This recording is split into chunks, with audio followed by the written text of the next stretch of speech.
Lanjut, tadi kan belum selesai. Ya nggak apa-apa, orang kita udah ngomong banyak, kasih kesempatan dulu Bu Dirut menjawab, nanti yang lebih-lebihnya ditertulis.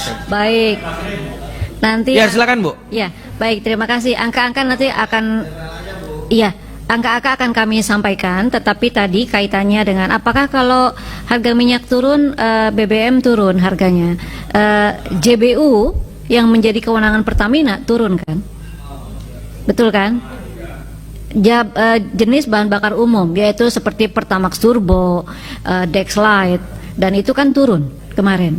Dan karena itu adalah bukan jenis bahan bakar umum, jadi ada yang menjadi kewenangan Pertamina, ada yang menjadi kewenangan pemerintah, Pak. Ya, di mana untuk solar dan Pertalite itu kewenangan pemerintah, Pak, harganya. Ya, untuk yang lainnya itu kewenangan Pertamina dengan formula yang ditetapkan oleh pemerintah. Jadi pemerintah menetapkan formula di mana setiap bulan itu kita melakukan adjustment berdasarkan ICP, Pak. ICP-nya berapa gitu ya, HIP berapa, itu yang kemudian menjadi dasar yang kemarin juga kita turunkan. Nah, mengenai yang itu khusus Pertamax, Bu. Jadi ini memang agak berbeda nih Pertamax. Pertamax itu kalau lihat kategori di dalam regulasi yang ada adalah JBU, jenis bahan bakar umum yang harganya itu fluktuatif, disesuaikan dengan HCP ya, floating price ya. Tapi kita sekarang melihatnya Pertamax itu pemerintah kemudian mengendalikan juga harganya, karena kalau Pertamax disesuaikan dengan market price, maka ini akan lebih banyak lagi yang ke Pertalite, which is itu akan membuat subsidi makin naik. Nah, khusus Pertamax selisihnya itu yang menanggung Pertamina, Pak. Jadi tidak diganti oleh, tidak ada, karena kan tidak masuk. JBT adalah solar, JPKP adalah Pertalite. Jadi untuk Pertamax itu JBU secara aturan. Namun ini kalau itu disesuaikan dengan harga pasar, maka ini semua akan pindah ke Pertalite. Jadi sekarang tuh BBM subsidi itu sekitar 87% dari total penjualan itu adalah PSO, Pak. Gitu. Nah, oleh karena itu ini yang kita lakukan. Jadi untuk yang JBU lain selain Pertamax itu floating price. Makanya kemarin BBM ICP turun, itu turun juga. Diambilkan duit dari mana itu, Bu? Selisihnya itu, Bu. Nombok selisihnya. Ya ini kita kan kalau yang namanya jualan kan, Pak, kita maintainnya bottom line kan. Tak ada subsidi silang dan sebagainya. Itu kita lakukan. Jadi itulah BUMN. Itulah BUMN yang membedakan gitu, karena kan kita harus juga ikut membantu daya beli masyarakat. Jadi itu, kita jaga itu yang membuat Pak Alfian nggak dapat tantiem itu, Bu.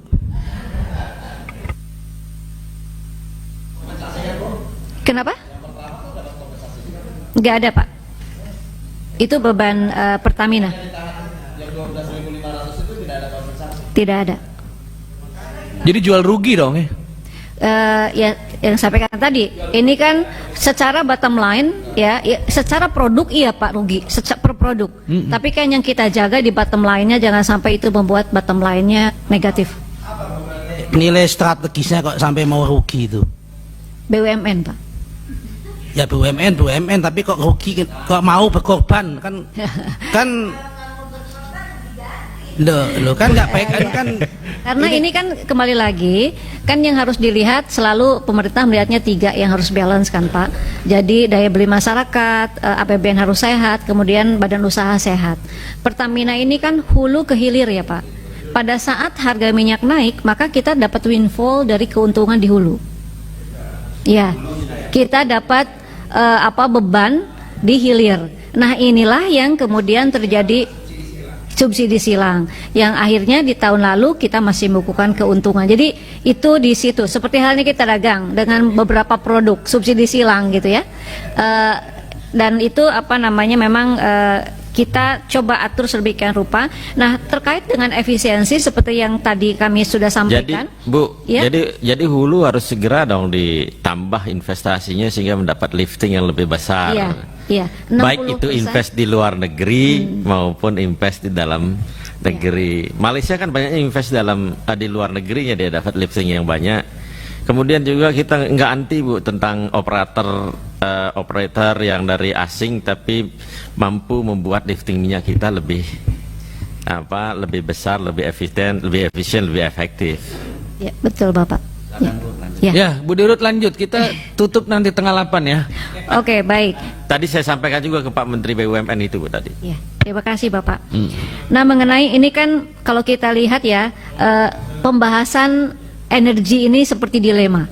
Ada yang mendorong EBT segera, subsidi capex-nya jangan terlalu banyak di hulu migas, harus mulai move gitu ke EBT. Di sisi lain ada juga yang meminta atau mempunyai harapan untuk meningkatkan lifting ke 1 juta. Terasa nggak dilema ini? Nah, inilah yang kita coba manage. Karena dengan kebutuhan energi yang hari ini sangat besar, kita tidak bisa serta-merta itu mengalihkan dari fosil energy ke new and renewable energy. Ini yang terjadi di negara lain. Jadi kita tetap membalance, dua-duanya kita jalankan. Alokasi Pertamina untuk masuk ke bisnis EBT itu 19% dari capex Pak. Ya, jadi 60% untuk hulu migas, kemudian 30% untuk kilang, 19% untuk EBT ya. Nah, EBT ini kalau kita lihat rata-rata global energy company berapa sih mereka spending? Itu 9% Pak. Jadi sebetulnya yang kita alokasikan sudah lebih besar dari benchmark dari perusahaan-perusahaan dunia. Dan EBT-nya dalam bentuk yang gimana Bu? Ya. EBT Yang pertama adalah kita sudah punya geothermal Pak, dan hari ini geothermal yang baru dioperasikan itu baru sekitar 7-8% Pak. Jadi masih banyak potensi yang bisa dan kemudian itu yang pertama. Yang kedua, kita juga kemudian masuk ke energi baru Pak. Energi baru itu adalah yang berbasis nabati, bioenergi. Bioenergi itu bisa menjadi biodiesel ataupun etanol yang bisa juga menjadi biodiesel dan biofuel. Ini yang kita kembangkan. Sekarang CPO berbasisnya kita akan segera membuat etanol, kita campur dengan gasolin ada 2, dari molasses tebu dan kedua ada dari cassava. Nah, dengan etanol beberapa negara, Thailand itu sudah 12% sekarang, E12. Kita nanti akan mulai, kalau sebelumnya kan kita B10 sampai B30. Nah, nanti kita akan mulai dengan E5, E10 dan seterusnya. Oleh karena itu kita harus membangun etanol. Inilah salah satu bentuk untuk mewujudkan kemandirian energi. Karena dengan kita mencampur nanti dengan etanol dan metanol, maka import gasolin bisa kita turunkan. Seperti halnya kita jadi mandiri untuk gasoil mulai 2019 karena kita sudah berhasil menerapkan B30. Ini yang akan dilakukan. Jadi itu yang kedua Pak, energi baru dari bioenergi. Yang ketiga adalah hidrogen Pak. Geothermal bisa kita proses langsung menjadi green hydrogen. Air, angin, gas kita bisa juga jadikan hidrogen, jadi blue and green hydrogen. Ini menjadi energi masa depan dan demand-nya sudah mulai naik. Yang keempat itu adalah EV atau baterai. Kenapa kemudian di sini kita fokusnya ke energi baru, bukan ke pembangkit? Karena kalau kita lihat regulasi yang ada, pembangkit listrik itu adalah merupakan kewenangannya PLN. Karena yang memiliki grid itu PLN. Jadi kalaupun kita membangun pembangkit listrik, posisi Pertamina adalah sebagai IPP, sama dengan IPP lainnya. Jadi kalau kita mengandalkan posisi seperti itu, maka berbeda dengan global energy company lainnya yang di negaranya memiliki keleluasaan dalam berbisnis masuk ke electricity.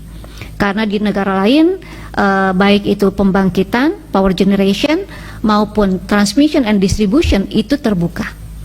Namun kita tidak boleh berhenti karena regulasi. Kita melihat masih ada potensi lain, yaitu masuk ke energi baru. Jadi itu yang kami lakukan. Untuk itulah 19% ini kita alokasikan, termasuk masuk ke ekosistem baterai EV baterai, ya, bersama-sama dengan BUMN lain. Maaf pimpinan izin Bu, tapi yang ke depan yang terrealisasi secara perlahan itu sebenarnya CPO itu nanti di Pertamina Bu. Contohnya sekarang si solar tadi di campur bio solar, dan ke depan setelah habis nanti di semua negara cadangan minyak bumi, semua orang bakal lari ke penghasil minyak sawit Bu. Karena itu yang bisa ditanam, bisa direplanting, ditanam lagi gitu kan. Iya. Jadi sebenarnya Pertamina harus menyiapkan bio itu, Bu. Gitu. Betul, Pak. Green Refinery ada untuk memproses RBDPO, yaitu turunan pertama dari CPO yang ini menjadi B100, Pak. Dan itu hari ini kita sudah memproduksi, ini kita belum buat yang baru, kita memodifikasi dari kilang yang ada. Dumai itu 1.000 barel per hari, di Cilacap 3.000 barel per hari, nanti akhir tahun itu menjadi tambahan totalnya 7.000 barel per hari. Itu ya untuk B100, Pak. Dan kita sudah ekspor. Kita ekspor. Ya make manusia. Karena harganya kan mahal, Pak. Karena nanti kita jadi kemana-mana nih iya, melebar. gitu. Ini dulu. Nah nanti Ya. kalau perlu rapat lagi khusus untuk ya, ini. mengenai EBT. transisi energi kami siap untuk mendetailkannya seperti itu. Jadi Bapak Ibu tadi ada yang bertanya juga, ini 502 itu mana gitu. Sebetulnya itu kan gabungan ya, gabungan BBM, LPG dan juga listrik. Nah untuk BBM sendiri ini angkanya baik subsidi maupun kompensasi adalah 267 triliun Pak, dari 267. Jadi subsidi 14,6 ditambah kompensasi 252, jadi totalnya 267 Pak. Iya, itu adalah untuk BBM. Itu total subsidi dan kompensasi 267, kemudian LPG itu 134,8. Nah sisanya adalah berarti total yang LPG dan BBM adalah 401,87 triliun Pak. Jadi yang 100 itu adalah listrik.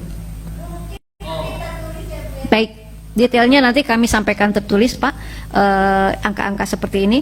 Namun kurang lebih seperti itu dan mungkin itu saja Pak yang akan kami sampaikan. Dan tadi juga ada kekhawatiran kalau coal gasification to DMO, terus apa kabarnya dengan SPPBE, agen dan sebagainya. Pak, kami mengembangkan DME ini sebagai substitusi LPG, maka infrastruktur existing ini kami gunakan. Jadi yang kami bangun sekarang di Sumatera Selatan itu menggunakan terminal LPG yang existing dan juga kita menggunakan pipa existing. Nanti pun karena ini nanti hanya tinggal mengganti yang non steel material saja. Semua kemudian SPPB dan sebagainya masih bisa kita gunakan. Jadi kita ingin menjaga ekosistemnya itu tetap ada. Karena kami sadar tadi kenapa yang dengan PTBA itu 1,4 juta metrik ton DME dan kita akan bangun lagi karena kalau berdasarkan RUEN Pak, Rancangan Umum Energi Nasional tadi kan bertanya juga kapan kemudian Indonesia akan bisa memenuhi kebutuhannya, itu ada di Rancangan Umum Energi Nasional di mana LPG itu akan tergantikan, satu adalah dari Jargas, kedua adalah kompor listrik, ketiga adalah DME.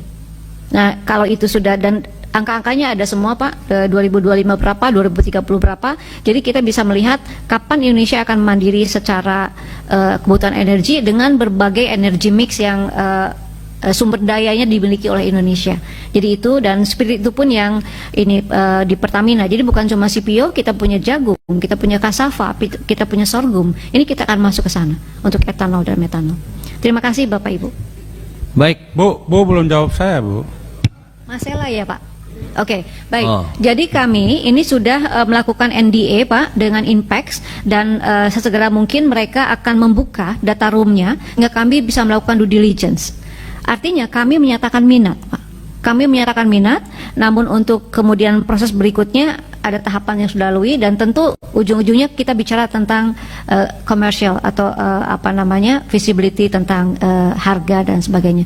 Tapi intinya kami berminat karena ini merupakan giant discovery yang bisa meningkatkan cadangan dari dan produksi gas, karena kita melihat Pak, neraca gas Indonesia itu cenderung decline sehingga di atas tahun 2026 ini akan terjadi defisit, maka ini harus segera dibangun giant discovery yang lain untuk gas maupun minyak. Makasih Pak. Baik. Ya, selebihnya tertulis ya. Sekarang kita masuk ke kesimpulan rapat.